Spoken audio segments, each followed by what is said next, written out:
നമസ്കാരം, on the സ്പോട്ടിലേക്ക് സ്വാഗതം. On the സ്പോട്ടിൽ ഇന്ന് നമ്മുടെ അതിഥി ഒട്ടനവധി സൂപ്പർ ഹിറ്റ് മലയാള സിനിമകളിൽ ബാലതാരമായും ഇപ്പോൾ യുവനടനായി ഇപ്പോൾ കുന്താപുരം എന്ന സിനിമയിൽ വളരെ ലീഡ് റോളിലെത്തുന്ന ബിയോണാണ്. ബിയോൺ, welcome to on the spot. അപ്പോൾ ഫസ്റ്റ് ഭയങ്കര ഹാപ്പി ആയിരിക്കുമല്ലോ, കാരണം കുന്താപുരം വലിയൊരു പ്രോജക്റ്റ്.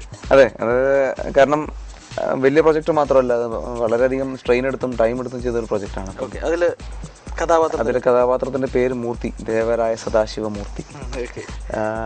നല്ലൊരു അല്ല, movie is all about like ഒരു പീരിയോഡിക്കൽ മൂവി ആണെങ്കിലും പക്ഷെ അതൊരു ലവ് സ്റ്റോറിയാണ്. പിന്നെ ആഫെ വെച്ചിട്ട് അത് പാട്രിയോട്ടിക്, ഐ മീൻ അതിന്റെ ക്യാപ്ഷൻ തന്നെ tale of love and patriotism. അപ്പം അത് ഒരു സെക്കൻഡ് ഹാഫോട് കൂടി വരുമ്പോൾ കുറച്ച് ആ ഒരു ഗ്രാമം, കുന്താപുരം എന്ന് പറയുന്ന ഗ്രാമം നഷ്ടപ്പെടുന്ന ഒരു ഗ്രൂപ്പ് ഓഫ് ആൾക്കാരുടെ ഒരു. ഓക്കെ, ഇതില് കൃഷ്ണപ്പ നരസിംഹ ശാസ്ത്രി അല്ലേ, അദ്ദേഹത്തിന്റെ ഒരു പോയിന്റ് ഓഫ് വ്യൂയിലൂടെയാണ് ശരിക്കും ഫ്രീഡം സാറിന്റെ പോയിന്റ് ഓഫ് വ്യൂയിലൂടെയാണ് സിനിമ പോകുന്നത്. അല്ല, സിനിമ ടോട്ടലി പോകുന്നത് ആ പോയിന്റ് ഓഫ് വ്യൂലല്ല, ശരിക്കും അനുഹാസൻ അത് വേറൊരു ട്രാക്കാണ്. ഗൗരി അയ്യർ, പിന്നെ സൂഷൻ റോഷൻ എന്ന് പറഞ്ഞ ഇംഗ്ലീഷ് ആക്ട്രസ് ഉണ്ട്. അപ്പം ആ 3 പേരും ട്രാക്കിലൂടെ കുന്താപുരം എന്ന് പറഞ്ഞ ഗ്രാമത്തിന്റെ കഥ പറഞ്ഞു പോകുന്നതാണ് ആക്ച്വലി. ഓക്കെ, അപ്പം ഇതില് കംപ്ലീറ്റ് ക്യാരക്ടറിനെ പറ്റി റിവീൽ ചെയ്യാൻ പറ്റില്ലേ? അല്ല, ക്യാരക്ടർ സസ്പെൻസ് ഓറിയന്റഡ് ക്യാരക്ടറോ അങ്ങനെയൊന്നുമല്ല. ആ ഒരു ഗ്രാമത്തിലുള്ള ഒരു സാധാരണ പാവപ്പെട്ടൊരു കഥാപാത്രം. ഹി ഹാഡ് എ ലവ്, അവൾ അത് ഫെയിലിയർ ആവും. പിന്നീട് ആ സമയത്താണ് ഈ ആർക്കിയോളജിക്കൽ ഇമ്പോർട്ടൻസ് ഈ ഗ്രാമത്തിലുണ്ടെന്ന് അറിയുന്നതും ഈ ബ്രിട്ടീഷ് അത് കോൺകറിയല്ല, അവർ ഇവാക്യുവേറ്റ് ചെയ്യാൻ പറയുന്നതാണ്. അപ്പം അതിനെതിരെ നിൽക്കുന്ന ഒരു ഗ്രാമം, അല്ലെങ്കിൽ ആ ഒരു ഗ്രാമവാസികൾ ലീഡ് ചെയ്യുന്ന ഒരു ക്യാരക്ടർ ആവുകയാണ് അവസാനത്തേക്ക്. അത് ഒരിക്കലും ഒരു ആദ്യം തൊട്ടൊരു ഹീറോയിക് ആയിട്ടുള്ള മൂവി അല്ല, ഒരു ഗ്രാജുവലി അത് അവസാനത്തെ ഒരു ക്ലൈമാക്സിന്റെ കുറച്ച് 10-15 മിനിറ്റ് മുന്നെയാണ് ആ ഹീറോയിക് ആയിട്ടുള്ള ഒരു ക്യാരക്ടറിലേക്ക് മാറുന്നത്.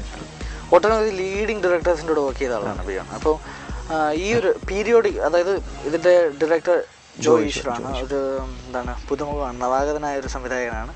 അപ്പോൾ അദ്ദേഹം തന്നൊരു വേഷം കമ്മിറ്റ് ചെയ്യാൻ, അദ്ദേഹത്തെ ഒരു വിശ്വസിക്കാനുള്ളൊരു കാരണം കൂടുതൽ. അല്ല, നമുക്കിപ്പം ആക്ച്വലി നമ്മളിപ്പോൾ കുറേ ആൾക്കാരെ മീറ്റ് ചെയ്യുന്ന സമയത്ത് നമുക്ക് കുറേയൊക്കെ ആൾക്കാരെ മനസ്സിലാക്കാൻ നമുക്ക് പറ്റും. ദ വേ ദേ ടോക്ക്, അല്ലെങ്കിൽ നമ്മളോട് പെരുമാറുന്ന രീതി, എല്ലാം നമുക്ക് ഒരാളെ ഒരു പരിധി വരെ നമുക്ക് അസസ് ചെയ്യാൻ പറ്റുന്നതാണ് എൻ്റെ വിശ്വാസം. അപ്പോൾ അങ്ങനെ ഈ ഒരു പ്രൊജക്റ്റിനെ കുറിച്ച് പറഞ്ഞ സമയത്ത് പുള്ളിക്ക് ഈ പ്രൊജക്റ്റിനെ കുറിച്ച്, അല്ലെങ്കിൽ ഈ ഒരു കഥയെ കുറിച്ചുള്ളൊരു വളരെ ഇൻഡെപ്റ്റ് ആയിട്ടൊരു നോളജ് ഉണ്ടായിരുന്നു. പിന്നെ നമുക്ക് ഇതിൽ എന്തെങ്കിലും ഒരു ഡൗട്ട് എന്തുകൊണ്ട് ഇങ്ങനെ സംഭവിക്കുന്നതെന്ന് ചോദിച്ചു കഴിഞ്ഞാൽ അതിൻ്റെ ഹിസ്റ്ററി തൊട്ട് അതുവരെ പറഞ്ഞു തരാൻ പുള്ളിക്ക് അതിൻ്റെ ഫുൾ നോളജ് ഉണ്ട്. പിന്നെ ഈ പറയുന്ന പോലെ നമ്മൾ ആ പടത്തിൽ സോപ്പൊക്കെ കാണിക്കുന്നുണ്ട്. അപ്പം ഞാൻ ചോദിച്ചിരുന്നു സോപ്പൊക്കെ ആ കാലത്തുണ്ടോ? പുള്ളി പറയും യെസ് ഉണ്ട്, അതിൻ്റെ കുറച്ച് മുന്നെയാണ് സോപ്പ് എന്ന് പറഞ്ഞാൽ ശരിക്കും ഇന്ത്യയിൽ വരുന്നത്. അപ്പം അങ്ങനെ അതിൻ്റെ ഓരോരോ പെർട്ടിക്കുലർസിനെ കുറിച്ചും ഡീറ്റെയിലിംഗ് ഉണ്ടായിരുന്നു. അപ്പം പിന്നെ ഈ പ്രൊജക്റ്റിന് വേണ്ടി 10 കൊല്ലമായിട്ട് പുള്ളി ഈസ് ബിഹൈൻഡ് ദിസ് പ്രൊജക്റ്റ്. അപ്പോൾ ഇതിൻ്റെ കുറേ ഷൂട്ട് ചെയ്തിട്ടുണ്ട്, കുറേ ഡമ്മി വേർഷൻസ് കുറേ ഷൂട്ട് ചെയ്തിട്ടുണ്ട്. അങ്ങനെ ഒരു സ്ട്രെയിൻ, ഒരു 10 കൊല്ലത്തിന് വേണ്ടി ഒരു ഡയറക്ടർ ഒരു പടത്തിൻ്റെ പിന്നിൽ നിൽക്കുമ്പോൾ എന്തായാലും അതിനപ്പുറം വേറെ ഒന്നും നമുക്ക് ആവശ്യമില്ല. സാധാ ഞാൻ പറഞ്ഞല്ലോ ലീഡിങ് ഡയറക്ടേഴ്സിൻ്റെ കൂടെ വർക്ക് ചെയ്തതാണ്. അപ്പോൾ ഈ ഒരു പീരിയോഡിക് മൂവി ചെയ്യുമ്പോൾ ഉണ്ടാകുന്ന ഒരു സ്ട്രെയിൻ, അല്ലെങ്കിൽ നമ്മൾ ശ്രദ്ധിക്കേണ്ട പല കാര്യങ്ങളുണ്ടാവും അല്ലേ? സ്ട്രെയിൻ ഇൻ ദ സെൻസ്, എന്നെ സംബന്ധിച്ചിടത്തോളം ഞാൻ കുറേ മുന്നത്തെ ഇൻ്റർവ്യൂസിലൊക്കെ പറഞ്ഞത് എനിക്ക് പീരിയോഡിക് മൂവി ചെയ്യാൻ ഭയങ്കര ആഗ്രഹമുണ്ടെന്ന്. കാരണം എൻ്റെ ഫസ്റ്റ് പടം വടക്കൻ വീരഗാഥയായിരുന്നു. അതൊരു പീരിയോഡിക് മൂവിയായിരുന്നു. എൻ്റെ പീരിയോഡിക് മൂവിയുടെ എൻ്റെ മനസ്സിലുള്ള കാഴ്ചപ്പാട് ശരിക്കും ഒരു വടക്കൻ വീരഗാഥ പോലത്തെ ഒരു പടം എന്നായിരുന്നു മനസ്സിലായി. Anyway not the lead character, അതിലൊരു നല്ലൊരു ക്യാരക്ടർ ചെയ്യണം എന്നുള്ളൊരു ആഗ്രഹം ഉണ്ടായിരുന്നു. അപ്പോൾ അങ്ങനെ നിൽക്കുമ്പോഴാണ് ഈ ഒരു കുന്താപുരം വരുന്നത്. അപ്പം ഇതിലേക്കുള്ള പ്രിപ്പറേഷൻ എന്ന് പറഞ്ഞു കഴിഞ്ഞാൽ ഒബ്വിയസ്ലി ആ ഒരു കാലഘട്ടത്തെക്കുറിച്ച് അറിയാനോ അങ്ങനെയൊന്നും നിന്നിട്ടുണ്ടായിരുന്നില്ല. കാരണം ഈ ക്യാരക്ടർ ഗ്രാജുവലി ഈ സ്ട്രഗിളിലേക്ക് പോകുന്നൊരു കഥാപാത്രമാണ്. അപ്പോൾ ആദ്യമേ അതിനെക്കുറിച്ചൊരു നോളജ് അങ്ങനെ വേണ്ട, അല്ലെങ്കിൽ അദ്ദേഹം അതിന് വേണ്ടി പ്രിപ്പയർ ചെയ്യേണ്ടെന്ന് തന്നെ പുള്ളി പറഞ്ഞു. You just take care about physics എന്ന് മാത്രമേ പുള്ളി പറഞ്ഞിട്ടുണ്ടായിരുന്നുള്ള സമയത്ത്.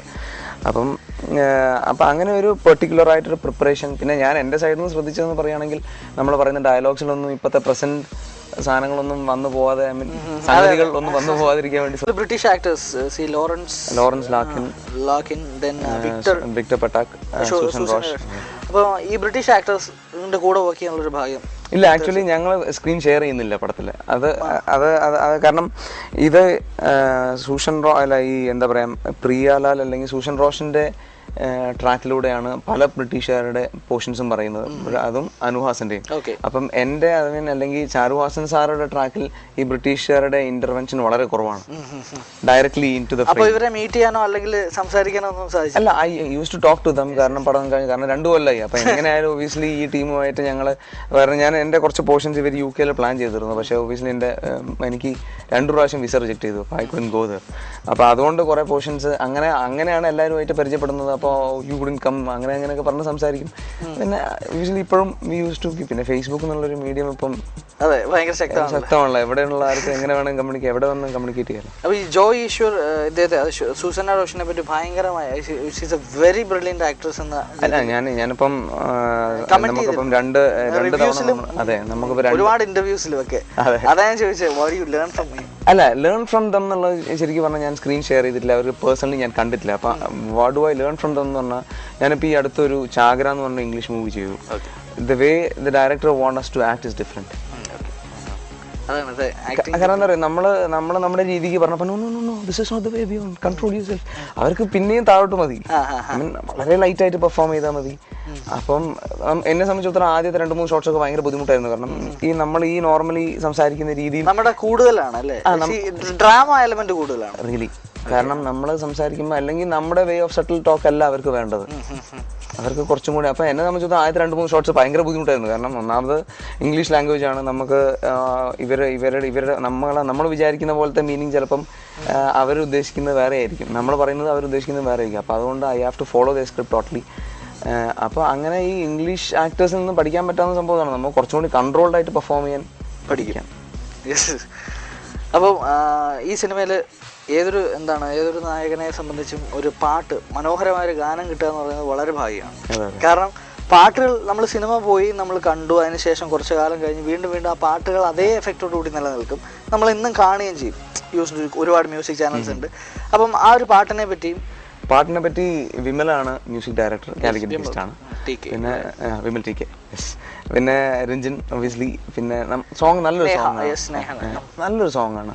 നല്ല സോങ്. പിന്നെ അത് ഇപ്പോഴത്തെ ട്രെൻഡിനനുസരിച്ചൊന്നുമല്ല ചെയ്തിരിക്കുന്നത്, വിഷ്വലി ചെയ്തിരിക്കുന്നത് പഴയ കാലഘട്ടത്തിൻ്റെ അതേ ഫീലോട് കൂടി. നമ്മളൊരിക്കലും ഒരു ഗ്രൂപ്പ് ഡാൻസോ അങ്ങനത്തെ ആക്ടിവിറ്റീസോ ഒന്നുമില്ല, കാഷ്വൽ ആയിട്ടുള്ള മൂവ്മെൻറ്റ്സ് ആണ്. ഇവരുടെ ഗ്രാമത്തിൽ ഇവർക്ക് എവിടെന്നെങ്കിലും ഒരു ചെറിയൊരു സ്പേസ് കിട്ടുമ്പോൾ ശൃംഗരിക്കുന്നതും, അങ്ങനെ അവളുമായിട്ട് ഇങ്ങനെ നടന്നു പോകും, അങ്ങനെ ഒരു വലിയൊരു ലൈറ്റ് മെലഡി, ലൈറ്റ് മൂവ്മെൻറ്റ്സും, ലൈറ്റ് ആയിട്ടുള്ള നമ്മുടെ ആക്ടിവിറ്റീസ് ഒക്കെ ഭയങ്കര ലൈറ്ററായിരുന്നു. ഭയങ്കര ഒരു ഡാൻസ് മൂവ്മെൻറ്റ്സോ കാര്യങ്ങളൊന്നും ഉണ്ടായിട്ടില്ല. അപ്പോൾ നല്ല രീതിയിൽ പിക്ചറൈസ് ചെയ്താണ് സോങ്. പിന്നെ നല്ലൊരു പാട്ടുമാണ്. അപ്പോൾ രഞ്ജൻ തന്നെ പറഞ്ഞിട്ടുണ്ട്, വിമൽ ഭയങ്കര ഒരു യങ്സ്റ്റർ ആണ്, ഒരുപാട് പുതിയ മ്യൂസിക്കിനോട് താല്പര്യമുള്ള ആളാണ്. അയാളിൽ നിന്ന് പുള്ളി ആക്ച്വലി ശരിക്കും പറഞ്ഞാൽ UK ബേസ്ഡ് ആണ്. അപ്പം UK ബേസ്ഡ് ഭയങ്കര ടെക്നോ മ്യൂസിക്കിന്റെ, പുള്ളി എന്ത് പറയുകയാണെങ്കിലും ന്യൂ ജനറേഷൻ കൈൻഡ് ഓഫ് മ്യൂസിക്കാണ് പുള്ളിയുടെ. എങ്ങനെയായാലും പുള്ളി കേൾക്കുന്നതായാലും അല്ലെങ്കിൽ പുള്ളിയുടെ ഏതൊക്കെ ഒരു നമ്മൾ കമ്പോസ് ചെയ്ത് വെച്ചിരിക്കുന്ന എന്തെങ്കിലുമൊക്കെ കുറച്ച് സാമ്പിൾസ് ഒക്കെ കേൾക്കണമെങ്കിൽ ഒക്കെ അങ്ങനത്തെയാണ്. അപ്പൊ അതിൽ നിന്ന് ശരിക്കും പറഞ്ഞാൽ ടോട്ടലി ഡിഫറെന്റ് ആയിട്ടുള്ള ഒരു സാധനമാണ് പുള്ളി ചെയ്തിരിക്കുന്നത്.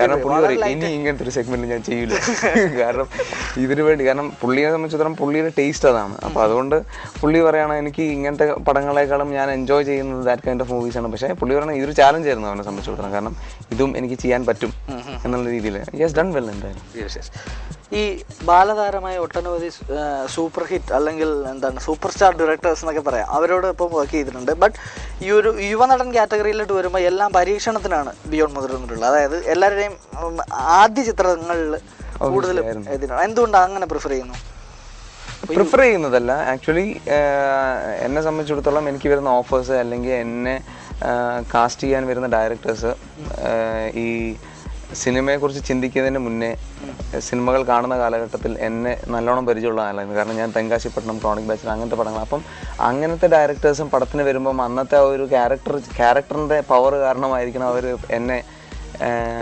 രണ്ടാമതും അവരുടെ പടത്തിൽ ഞാൻ അഭിനയിക്കണം എന്നുള്ള ആഗ്രഹം ഉണ്ടാകുന്നത്. കാരണം പിന്നെ എന്തുകൊണ്ട് ന്യൂ ഫേസസ്, ന്യൂ ഡയറക്ടേഴ്സ് എന്ന് വെച്ച് കഴിഞ്ഞാൽ ഡെലിബറേറ്റ് ആയിട്ടുള്ള റീസൺസ് ഒന്നുമില്ല, ഇറ്റ് ജസ്റ്റ് ഹാപ്പൻഡ്. കാരണം ഞാനിപ്പോൾ കുന്താപുര കഴിഞ്ഞിട്ട് ഇപ്പോൾ ചെയ്യുന്നത് പറങ്കിമല്ല, സെന്നൻ പള്ളാശ്ശേരി സാറിനാണ്. സെന്നൻ സാർ എന്ന് പറഞ്ഞാൽ is not a new face to the industry. ആദ്യത്തെ ഇൻഡിവിജ്വൽ മൂവിയാണെന്നല്ലോ. He has been in the industry since the last 24 years. അപ്പം അത് പുള്ളിയുടെ പടം ചെയ്യുന്ന സമയത്ത് നമുക്ക് ഈ സ്പോട്ട് എഡിറ്റിംഗ് സംവിധാനമൊക്കെ ഉള്ളതുകൊണ്ട് നമുക്കിപ്പം ഒരു സീൻ കഴിയുമ്പോൾ തന്നെ നമുക്ക് അപ്പുറം തന്നെ കാണാനുള്ളൊരു സൗകര്യം ഉള്ളത്. ശരിക്കും പറഞ്ഞാൽ സാറൊക്കെ പടം കാണുമ്പോൾ നമുക്ക് ആ ഒരു സീൻ കണ്ടു കഴിയുമ്പോൾ ശരിക്കും നമുക്ക് ആ ഒരു സന്തോഷമുണ്ട് നമുക്കൊരു സീൻ കണ്ടു കഴിയുമ്പം. കാരണം അതിൻ്റെ പെർഫെക്ഷൻ, ഫ്രെയിംസ് ആണെങ്കിലും നമ്മുടെ ഡയലോഗ് ഡെലിവറിയുടെ ടൈമിംഗ് ആണെങ്കിലും ഒക്കെ പുള്ളി പക്ക കൺട്രോൾ ചെയ്ത് മോണിറ്റർ ചെയ്ത് അത് നമുക്ക് ആ ഒരു സീൻ കണ്ടു കഴിയുമ്പോൾ നല്ലൊരു സീൻ ചെയ്ത് കഴിഞ്ഞു എന്നുള്ളൊരു സംതൃപ്തിയുണ്ട്. അപ്പം അങ്ങനത്തെ ഡയറക്ടേഴ്സ് നല്ല ആൾക്കാരാണ് വരുന്നത്. അപ്പോൾ പിന്നെ why should I don't do that. ഇതിൽ ഫ്രീഡം ഫൈറ്റേഴ്സ് ഉണ്ട്, അതായത് സ്വാതന്ത്ര്യ സമരം ഇതൊക്കെയാണ് പറയുന്നത്. നമ്മൾ പഠിക്കുന്ന സമയത്ത് ഒരുപാട് നമ്മളെ ബുദ്ധിമുട്ടിച്ചിട്ടുള്ളൊരു കാര്യമാണ് ഹിസ്റ്ററി. സീരിയസ്ലി ഹിസ്റ്ററി എനിക്ക് തീരെ താല്പര്യമില്ലാത്ത, പറയാൻ പാടില്ല, കാരണം എൻ്റെ ടീച്ചേഴ്സ് കാണുന്നുണ്ടാവും. കാരണം താല്പര്യമില്ല, അത് മാത്രമല്ല എന്താണ് വർഷങ്ങൾ കറക്റ്റായിട്ട് ഓർത്തിരിക്കണം, അയ്യോ പരത്തി എഴുതണം, ഇതൊക്കെ ഭയങ്കര ബുദ്ധിമുട്ടാണ്. കാരണം അത് അതിൻ്റെ ഏറ്റവും വലിയൊരു എക്സ്ട്രീം സംഭവമുണ്ട്. ഞാൻ 2 സ്കൂളിലാണ് എൻ്റെ സ്കൂളിംഗ് കാലഘട്ടം കംപ്ലീറ്റ്. 7th വരെ പ്രസൻറ്റേഷൻ, പിന്നെ 8, 9, 10% ഹിൽ ടോപ്പ്. അപ്പം എനിക്കൊരു 5th സ്റ്റാൻഡേർഡ് തൊട്ടിട്ട് എൻ്റെ ക്ലാസ് ടീച്ചറുണ്ട്. She was like Elizabeth miss എന്നാണ് പറയുക. പുള്ളിക്കാർക്കാണ് ഹിസ്റ്ററി എടുത്തുകൊണ്ടിരിക്കുക. ടെററായിരുന്നു എനിക്ക്. അയ്യോ മിസ്സിനെ അത്രയും പേടിയാണ്. പിന്നെ ഈ ഹിസ്റ്ററി എന്ന് പറഞ്ഞാൽ ഇത്രയ്ക്ക് ബുദ്ധിമുട്ടുള്ള സബ്ജക്റ്റ് എനിക്ക് ഭയങ്കര, ഐ ഡോണ്ട് ലൈക്ക് ഹിസ്റ്ററി. പിന്നെ അത് കഴിഞ്ഞ് ഞാൻ സ്കൂൾ മാറി. അല്ല, ജോർഡനെ സംബന്ധിച്ചിടത്തോളം ജോർഡൻ ഹിസ്റ്ററിന്റെ ഐ മീൻ ഇപ്പൊ നമുക്ക് അശോക ചക്രവർത്തിയുടെ അച്ഛൻ്റെ അച്ഛൻ അത്രയും പേര് ഉണ്ടായിരുന്ന കാലഘട്ടം ഒക്കെ പറഞ്ഞൊരു ജോർഡൻ. അപ്പൊ ഞാനൊന്നും വിട്ടില്ല, യെസ് ട്രൂ ഞാനിരിക്കും. കറക്റ്റ്, അതെ വളരെ പെർഫെക്റ്റ് ആണെന്ന് പറയാൻ. Really weak in history. അപ്പൊ ഈ പറഞ്ഞ പോലെ മിസ്, പിന്നെ ഞാൻ സ്കൂൾ മാറിയപ്പോൾ ഞാൻ വെച്ചു സമാധാനമായി, മിസ് ഉണ്ടാവില്ലല്ലോ. അവിടെ ചെന്നപ്പോൾ മിസ് ഇങ്ങോട്ട് സ്കൂൾ മാറി വന്നിരിക്കുന്നു. വീണ്ടും എൻ്റെ ക്ലാസ് ടീച്ചർ 3 കൊല്ലം 8th, 9th, 10th. ഹിസ്റ്ററി അത്രയും വീക്കായിരുന്നു ഞാൻ. പക്ഷെ നമ്മൾ ഹിസ്റ്ററി വീക്ക് ആണെങ്കിൽ നമ്മൾ പഠിക്കുന്ന സമയത്ത് ഏതെങ്കിലും ഒരു ഫ്രീഡം ഫൈറ്ററോടൊരു sorry don't say anything about history. എനിക്ക് ടിപ്പു സുൽത്താൻ സീരിയൽ കണ്ടിട്ട് ടിപ്പു സുൽത്താനോട് ഒരു ഫാസിനേഷൻ ഉണ്ട്. മഹാത്മാഗാന്ധി, സുഭാഷ് ചന്ദ്രബോസ് എന്നൊക്കെ പറഞ്ഞ കുറെ പേരുടെ പേരെങ്കിലും അറിയാലോ. ഒരു 5 ഫ്രീഡം ഫൈറ്റേഴ്സിന്റെ പേര് പറ. Please don't do that to me. ശരി ചേട്ടാ, ഞാൻ ചോദിക്കാൻ വന്നത് ഏറ്റവും എക്സൈറ്റിംഗ് ആയിട്ട് ഏറ്റവും അടുപ്പം തോന്നി, അല്ലെങ്കിൽ എന്താണ് പറയേണ്ടത്, ഏറ്റവും ഇഷ്ടപ്പെട്ട ഫ്രീഡം ഫൈറ്റർ ആരാണെന്നാണ് ചോദിക്കാൻ. ശരിക്കും പറഞ്ഞു കഴിഞ്ഞാൽ ഞാൻ എൻ്റെ ലൈഫിൽ ഞാൻ അത്ര സീരിയസ് ആയിട്ട് ചിന്തിക്കുന്ന ഒരു വ്യക്തിയായിരുന്നില്ല ചെറുപ്പകാലം. ഇപ്പോഴാണ് വീണ്ടും ഞാൻ സീരിയസ് ആയിട്ട് ലൈഫിനെ കണ്ടു തുടങ്ങിയതും അല്ലെങ്കിൽ വാട്ട്സ് നെക്സ്റ്റ് ചിന്തിച്ചു തുടങ്ങിയത്. അപ്പോൾ ഈ പഠിക്കുന്ന കാലഘട്ടത്തിൽ ഞാൻ I was not at all seriously. ഞാൻ അതിനെക്കുറിച്ച് ഒന്നും ചിന്തിക്കാറേ ഇല്ല. പഠിച്ചു പോകും, മാർക്ക് കിട്ടണം, എങ്ങനെയെങ്കിലും എക്സാംസ് എഴുതണം, കം ഔട്ട് ഓഫ് ദാറ്റ്. ഇപ്പം ലൈഫിൽ ഫസ്റ്റ് 3 പ്രയോറിറ്റീസ് എന്തൊക്കെയാണ്? മൂവീസ്. 3 എന്റർടൈൻമെന്റ് വിദ്യാബലം പറഞ്ഞ പോലെ അല്ലേ? ശരി, അപ്പൊ ഒരു മൂവി നമ്മൾ ചെയ്യാം അല്ലെങ്കിൽ കമ്മിറ്റ് ചെയ്യാം എന്ന് വിചാരിക്കുന്നു. അപ്പോൾ അതിൽ നിങ്ങളെ എക്സൈറ്റ് ചെയ്യുന്ന എന്ത് ഫാക്ടർ ആയിരിക്കണം? എന്താണ് ഫസ്റ്റ് പ്രയോറിറ്റി? Best script? ഞാൻ പറയട്ടെ, നമ്മളിപ്പം ഒരിക്കലും നമുക്കൊരു സ്ക്രിപ്റ്റ് കേട്ടുകൊണ്ടൊരു പടം നമുക്ക് അസസ് ചെയ്യാൻ പറ്റില്ല. ഒരു സ്ക്രിപ്റ്റ് എത്ര മോശമായിട്ട് വേണേലും ഒരാൾക്ക് ചെയ്യാം പറയാം. കാരണം എന്ന് വെച്ചാൽ നമ്മളിപ്പോൾ ടേക്കിങ്സ്, ഞാൻ പറയട്ടെ, പല മൂവീസും ടേക്കിങ്സ് കൊണ്ട് മാത്രം വിഷ്വലി നമ്മൾ കണ്ട് വാവെന്ന് പറഞ്ഞിട്ട് ഇറങ്ങിപ്പോരുന്ന പല പടങ്ങളുണ്ട്. പക്ഷേ ഇറ്റ്സ് നോട്ട് സ്ട്രോങ്. പലതും സ്ട്രോങ് അല്ലാത്ത അങ്ങനത്തെ പല പടങ്ങളും ഉണ്ടായിട്ടുണ്ട്. അപ്പോൾ നമുക്കൊരിക്കലും ഒരാളെയോ ഒരു തിരക്കഥാകൃത്തിനെയോ ഒരു സംവിധായകനോ അവരോട് സംസാരിക്കുന്ന രീതിയിൽ നമുക്കൊരിക്കലും ഒരു പരിധി വരെ കംസ് ടു മൂവി അവരുടെ കാലിബർ അല്ലെങ്കിൽ അവരുടെ ഇപ്പോൾ ജോയേട്ടനെ സംബന്ധിച്ചിടത്തോളം സെൻസാറൊക്കെ പടത്തിനോട് പറയുമ്പോൾ ആ പടത്തിൽ ഒരു സിനിമയോടുള്ളൊരു പാഷനില്ലേ, വെൻ വി ടോക്ക്, അപ്പം അതായത് സിനിമയോടുള്ളൊരു ലവ് അല്ലെങ്കിൽ സിനിമ ചെയ്യുമ്പോൾ സിനിമയോടുള്ളൊരു പാഷൻ, അത് മാത്രമേ നമുക്ക് വിലക്കെടുക്കാൻ പറ്റുള്ളൂ. അപ്പോൾ ഓൺ ദ സ്പോട്ടിൽ ഒരു ചെറിയ ബ്രേക്ക് എടുക്കാൻ ടൈമായി. ബിയോണ്ട് വിശേഷങ്ങളുമായി തിരിച്ചു വരാം. Have a short break.